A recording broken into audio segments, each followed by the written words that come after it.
This is the Renewable Radio, sponsored by the Hale Group. What should a customer expect when they have a survey done just as a standard in the industry? Because there's obviously the renewable industry and solar industry is going through a bit of a boom at the moment. Like, in my personal opinion, every property in the UK is going to have solar on their roof just Agreed. because of the rising cost of electricity. So there's not a lot of information out there for customers to read and knowledge for them to gain, to know whether they put in the right company in their property to do their projects. So from your experience, what would you say the customer should be looking out for, or what they should be doing with regards to preparation for a survey? Yeah, so what they should be looking out for, Ash, personally speaking, like, you should make sure that company's fully accredited, with all the accreditations, being your MCS, your NAPIT, all those sorts of different registrations that you sort of you need for solar. Yeah.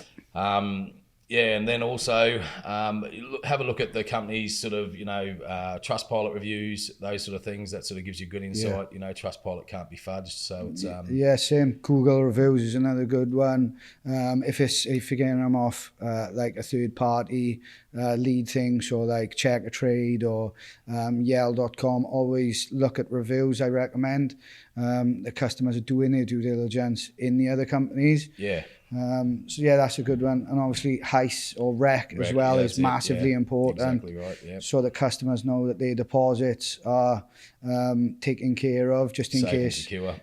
Because if the company goes bust, what REC and HICE do is they, as you know, they obviously protect the customer's deposit so that the companies can't run off with their money. So they're key things that they should be doing, Absolutely. So obviously in your role, I expect you've seen on like retrofit stuff or going in and where like shoddy installations have been done. You would have seen some sites, yeah? Yeah, it's gone from going into mansions, I suppose, to going into all sorts of households where you sort of can't wait to get out of, I suppose. But all demographics, it works. I suppose the main thing is, you want to make sure the customer's qualified, really, that, the customer actually is going to work for the customer. And, it's a big outlay for solar. It's something that, I think everyone's going to need to have moving forward with the energy, crisis that we're having now. And it's only going to get worse when sort of that Hinkley power point comes on. And it's only going to rise. Like, I know at the moment, well, before the election, obviously today's, we got the results of the election, but it was on a stop, but they're promising the future that there's not going to be a rise. But we know what politicians are like, and if you look at the data, the only way that electricity and gas prices are going is up. There's been a 33% rise in utility bills. Well, over 33% in gas alone. It's been 33% in 2 years. Yeah. But I think electricity is even greater, I remember going to people's properties and they were sat in the front room with one light on. Wouldn't want me to put the boiler on and test it because they was worried about utilities. Well, why I'm doing this is because like solar and renewable energy is a way for that not to happen and for us to fight against fuel poverty. Yeah, to allow you to have control over what's happening. You're taking back that control from the companies, I suppose. If you can produce your own energy that you're actually using, storing, and then being able to even send back to the grid. Yeah.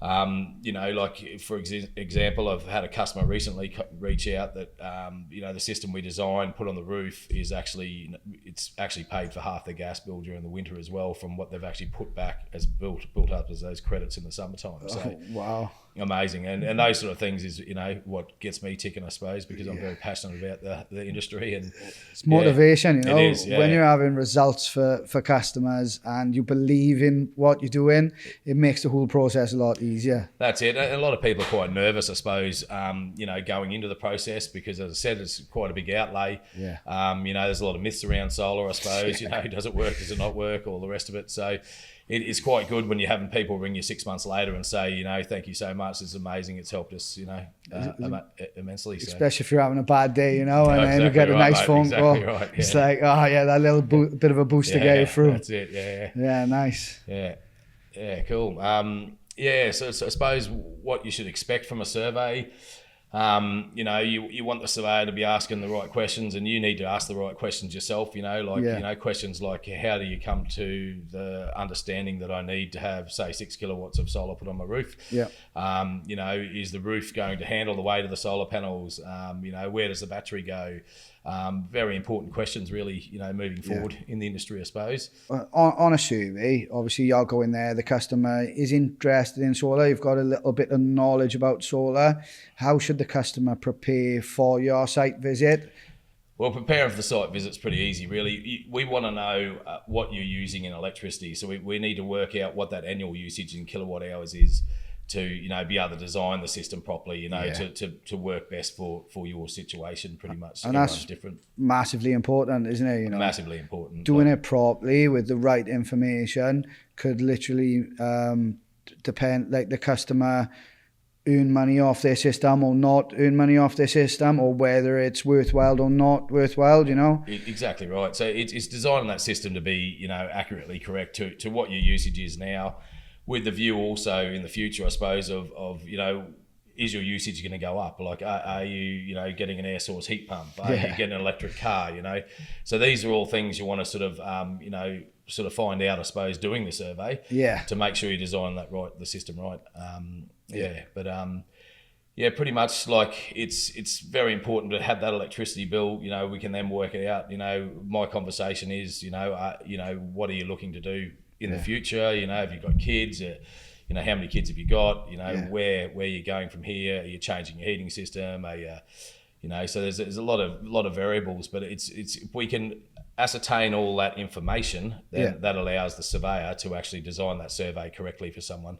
So the surveyor, like yourself, should be doing a bespoke survey for that customer, for their usage, for the parameters where they might not know that they're going to have a heat pump, but, you know, you're giving them all that information. So technically, like, obviously I know about the process, but what the information the customer will get from that survey is how much their bill is now, how much it is going to be with solar, like, and that can be, like I've said, up to 60 to 80%, some cases even more, on saving on their utility bills. But from that survey, do they get all that information? They'll get all that information come through after the survey. And as I said, you always want to design a system ideally with more generation than the usage of the house, you know. So you're never going to capture all the generation as in a usage in the property. You know, unless you're home pressing buttons constantly just to keep up with that generation, you know, you're going to lose some, and that's the excess that goes back to the grid. You know, with battery technology now, it's something now that if you're not using it, you know, it's at least storing in the battery for you to use, you know, at a later point when you are using more than you're generating, or nighttime, for example. Battery's a game changer. Oh, 100%. So like this 100%. Battery technology. And 4 years ago, I wouldn't have spoke to you about a battery if I come into your house. So, bonkers, isn't it? Yeah, it's crazy.